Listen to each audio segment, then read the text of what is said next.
بسم الله الرحمن الرحيم، والصلاة والسلام على النبي بدر التمام الشفيع يوم الزحام سيدنا محمد. لا إله إلا الله، سبح بحمده كل شيء حي، لا إله إلا الله الحي القيوم. أخبر النبي صلى الله عليه وسلم أن في آخر الزمان يكون هناك أناس يسمون بشر الطين، لهم شروط في أكتافهم شرطين. الشرطة اليوم، يعني كنت غادي لسميتو لصفرو مع واحد السيد ما عندوش راسو راس، وشدونا الأمن الوطني في واحد البلاصة ما بين صفرو والبهاليل، مدينة يعني البهاليل وأقصى المدينة، الأقصى المدينة البهاليل ومدينة صفرو، في واحد لابيست.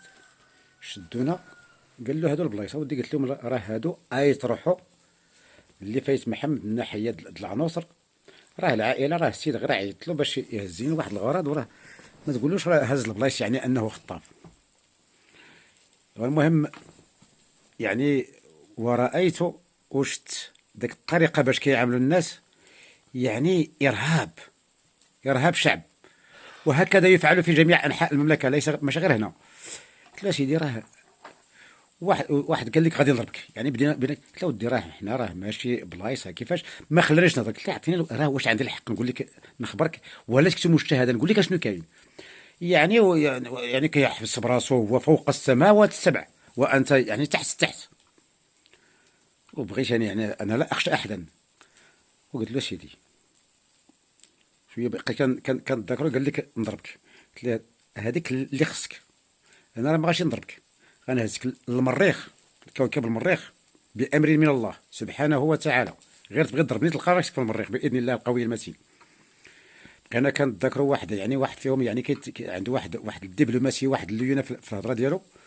في الاخر حتى هذاك هددني، قال لك غادي نديك. قلت له انا اللي غادي نديك انت امام قائدك.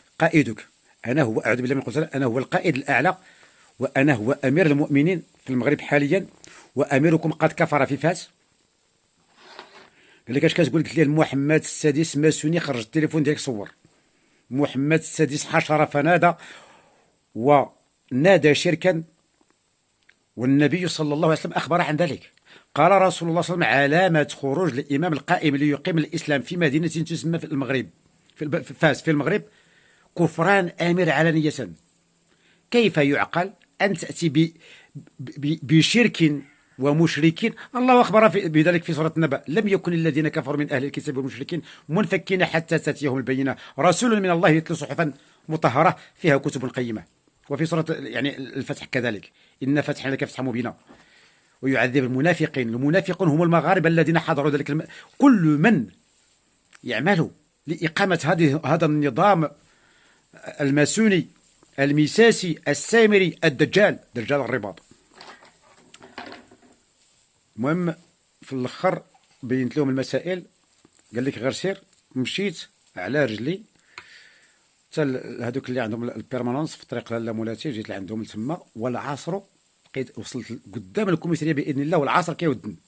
واذنت موحدا كما اذن جدي ابراهيم، واذن في الناس. وبينت لهم، فاش بينت لهم يعني ندموا، ودخلنا لداخل وداروا البوانسه ديالهم، يعني لقاو ما أن هناك لي سوابق مع النظام الملكية الإجبارية 1989، ملي مشيت لسميتو للتوارقة ولقيت الحسن الثاني والملك فهد، وصلت لهم واحد الميساج وشدوني وداوني لحسان وطلقني الله.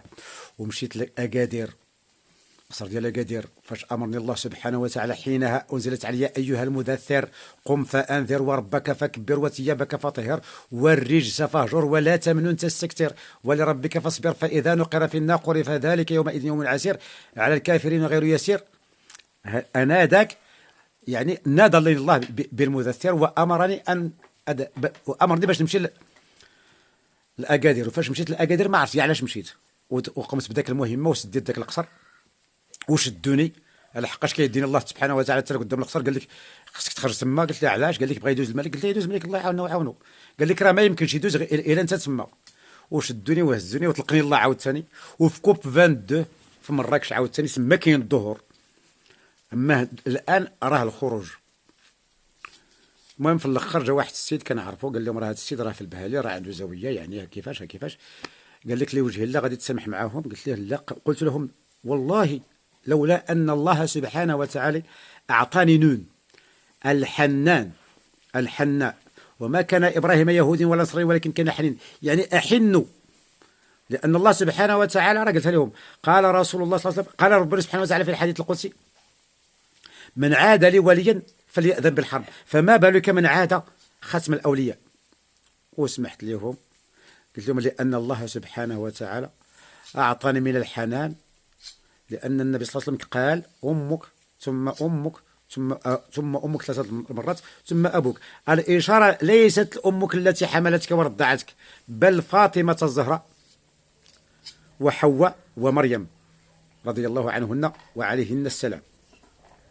وأبوك هو عيسى عبس إن مثل عيسى عند الله كما قلت لهم واخا درتوا معايا هذا الشيء أرى فيكم أبنائي والله أني أرى أن بعض الخطرات كيدير معاك ولدك الخطأ وذاك الحنان كتسامح معاه.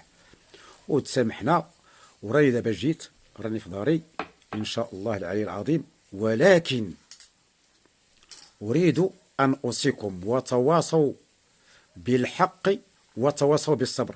ملي تجمعوا هذاك الناس في التلويين قال لهم هذاك البوليسي واش تحترموا ورا لهم هذاك اللي عنده هنايا واش غادي تثيقوا بهذا واش باش غادي تثيقوا ولا بهذا؟ قال له كاملين غادي يثيقوا بك انت اللي قلت لي غادي يثيقوا بالكسوه ديالك. ها الكسوه ديالي احسن من الكسوه ديالك. ذاك العلامه اللي عندك الجبل الخماسيه اللي عندك راه مقلوبه وهذه عندي راه زد القديم اكثر من داك الشيء ديال اللي عندك. اذا اشفت في ذاك الناس بان لي في ذاك الناس يخشون الناس ولا يخشون الله سبحانه وتعالى. اذا عباد الله قال رسول الله صلى الله عليه وسلم من خشي الله حق خشيته اخشى الله منه من يخشاه الناس. وفي آية قرآنية ولا تخشوا الناس واخشون. لماذا؟ علاش كنخافوا من هذا المخزن وكنخافوا من الحبس وما كنخافوش من الله وما كنخافوش جهنم خالدين فيها؟ إذا إن الله لا يهدي القوم الظالمين. هذه مفروغ منها. وفي هذاك الحفل اللي فاس اللي داروا السادس هذه الآية أخبرني الله سبحانه وتعالى أنه له بسم الله الرحمن الرحيم وكان الكافر على ربه ظهيرا. حسوا شنو هي هذه الآية.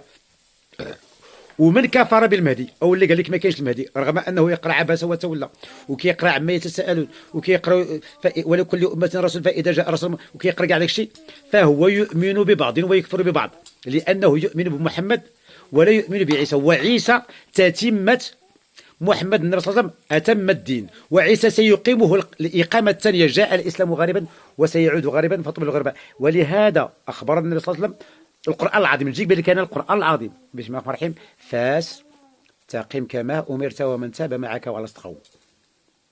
فاس آية كفيكهم الله وهو السميع العليم. ها هو هذا الشيء هو بواطن القرآن. شاء من شاء وأبى من أبى.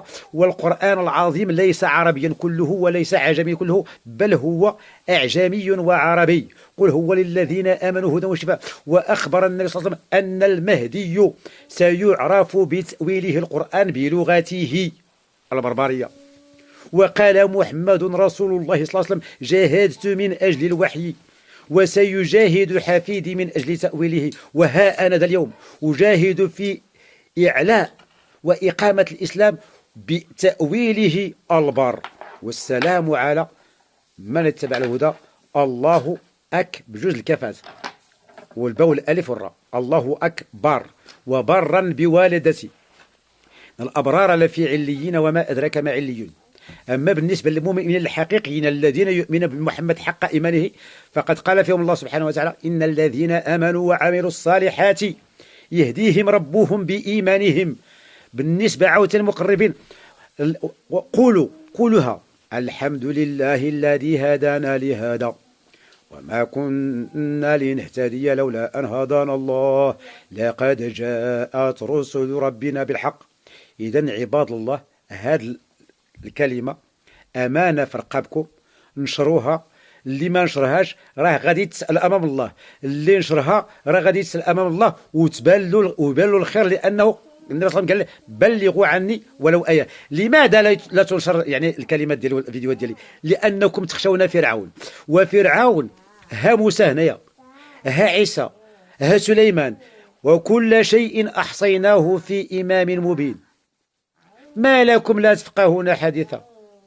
والسلام على من اتبع الهدى، والصلاة والسلام على النبي بدر التمام الشفيع يوم الزحام، محمد الفاتح لما أغلق والخاتم لما سبق، ناصر الحق بالحق والهادي إلى صراطك المستقيم، وعلى آله حق قدره ومقداره العظيم، بقدر عظمة ذاتك في كل وقت وحين، صلاة تفتح لنا بها باب الرضا والتيسير، وتغلق بها علينا باب الشر والتعسير، وتكون لنا بها وليا ونصيرا. يا نعم المولى ويا نعم النصير. وأفوض أمرنا إلى الله، إن الله بصير بالعباد، إن ولي الله الذي نزل الكتاب وهو يتولى الصالحين. والسلام عليكم ورحمة الله.